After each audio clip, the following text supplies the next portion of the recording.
This is from A.K. Pradhan, Orissa. He asked, what is karma, Guruji? Karma is the action. So karma means action. What we do, activity, that is what is karma. But when we are attached to that activities, then we will be bound by the results of our activities. But if we are not affected by the results of the activities, then we will be freed from this material world.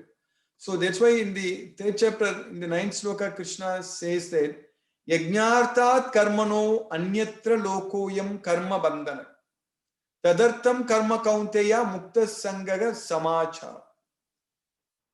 Yajnartat karmano. The action which is anyatra. Anyatra means which is not performed as an offering unto Krishna. Which is not does as an yajna. Which is not performed as an yajna.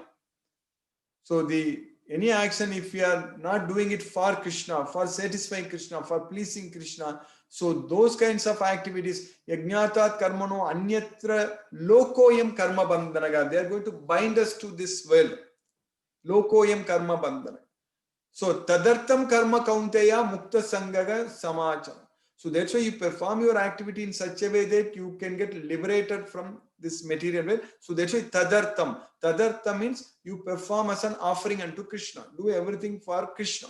So that way karma means our activity, whatever we do, karma means action. Akarma means inaction. So if we do our activity, vikarma means forbidden actions. So also avaram karma. So karma, akarma, vikarma.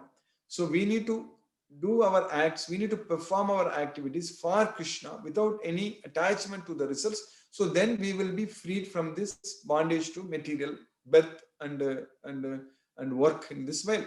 So that's why Krishna is teaching us that karmajam buddhi yuktahi palam tyaktva manisinaga janma bandha vinirmuktaga padam gachanti aname. So if you act with intelligence, if you give up all the results, if you give up the attachment to the results with intelligence, so then janma bandha vinirmuktaga, then you will be freed from the bondage to birth in this material world. Due to that, you will attain the place where there are no more miseries. Padam gachanti anamayam. So that's what we need to do. Every work we need to do as karma, means without any attachment to the results. Hare Krishna. Thank you so much, Guruji.